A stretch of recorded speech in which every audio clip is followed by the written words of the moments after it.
So like I did for the previous labs, I wanted to make a common mistakes video. But for lab 4, I don't know that there really are any common mistakes. That's not to say it's easy by any means. It's just there's not like one or two things that a lot of people get wrong. So maybe this is more like an advice video. The first piece of advice I want to give you is that I tried to make the instructions here very detailed. I know it's a lot of steps, but I really tried to explain exactly what you do in each step in the yellow tab, the orange tab, and the red tab in these yellow, orange, and red sections here. So if you end up getting confused or if you're not sure what to do, it might be worth going back to these instructions and reading through this again. Rather than go through these step by step with you, I'm going to flip through the tabs. So first on the population tab, there's not a whole lot for you to do here. I already made the histogram for you, so you don't have to worry about messing with the endpoints as some of you hate to do. All you got to do is pretend we have this population here, the numbers in red, completely ignore the stuff in white that says ignore this. You'll note there's a lot of data points here, right? We have 1,000 or so. For the population mean and population standard deviation, make sure you know what symbols those are, what Greek letters, I guess, would be my hint. We'll end up using those in the orange and red tabs. But not a lot going on over here in the yellow tab. In the orange tab, the idea is to create a confidence interval. It's going to be a z interval, so it might help to have a z interval problem to compare it to. I might end up changing the problem or the order that the problems are in, but the way it currently is, in the z intervals classwork, question 2 is a good one to reference. And the reason why is because in question 2, you state the confidence interval two different ways. You create the confidence interval kind of the normal way. You say your population mean is between 66 and 74 for this version. But then down here it says there's an alternate way to state your confidence interval. We can also say that the point estimate is 70 and the margin of error is roughly 4. Right? 70 minus 4 gives us this 66. 70 plus 4 gives us this 74. That's kind of what's going on in this lab. As I talk about in the instructions, the way the confidence interval function in Excel works is it doesn't give you the confidence interval directly, it just tells you the margin of error. But if you have the point estimate and the margin of error, then you can calculate your confidence interval. Think 74, 66, 74 to use the numbers from this homework problem. Well, this homework problem. I think most students end up getting that right, but some of them get confused down here in the conclusion. Hopefully all of this is pretty self-explanatory. Figure out sigma, x bar, and n. Here's all your sample information here in red. For the conclusion you write here is the same conclusion that you've been writing in all the confidence interval questions on the homework. So if I go back over to confidence intervals and find one where there's a conclusion, I guess this first question will do.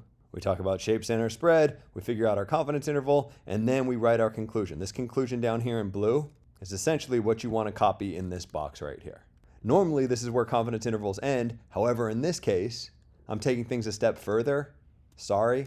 This is a more theoretical question, I guess. Looks like the whole question's not showing up here.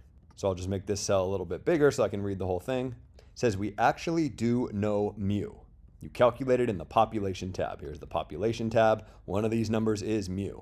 What you're supposed to do is see whether that number is in your confidence interval. And the question is, does it have to be in there?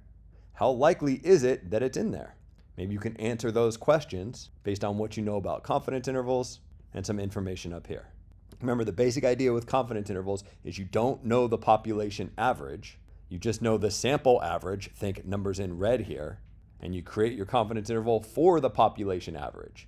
When we're doing confidence intervals, we pretend we don't know the population average, but we actually do know it in this case because we have all the population information.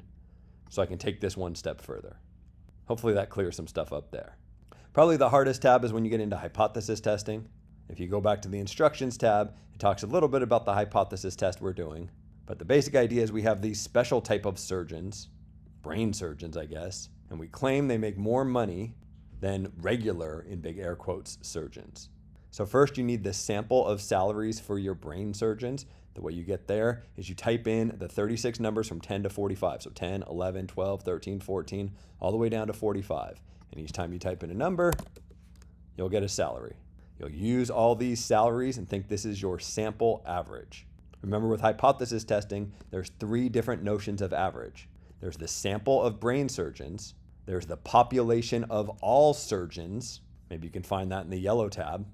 And then there's the population of brain surgeons, which we don't know.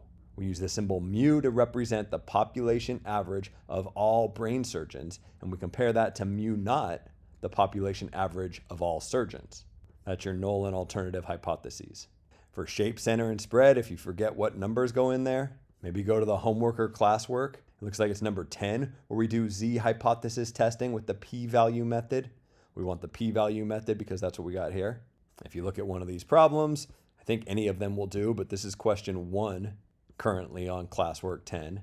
We're stating the null and alternative hypotheses. You're comparing mu and mu naught. Mu naught is a number that you know. Mu is an average that you don't know. Then you do shape, center, and spread. So this shape thing, you're going to emulate right here. And then center and spread, you'll fill in much like you do here and here. Conveniently, we even have the formulas for what symbols go in there. And then if you want to state a conclusion, you need to calculate a p-value. The way you calculate your p-value is using an Excel function. The instructions are given to you in the instructions tab. And then based on that p-value, you can write your conclusion. For writing your conclusion, follow exactly what you see here. The p-value is, fill in the blank. Therefore, we can pick one of these and conclude that, type in one of these. I don't know how helpful this video will end up being, but presumably there'll be a few people that were struggling with it, and maybe this video helps them through it. Good luck.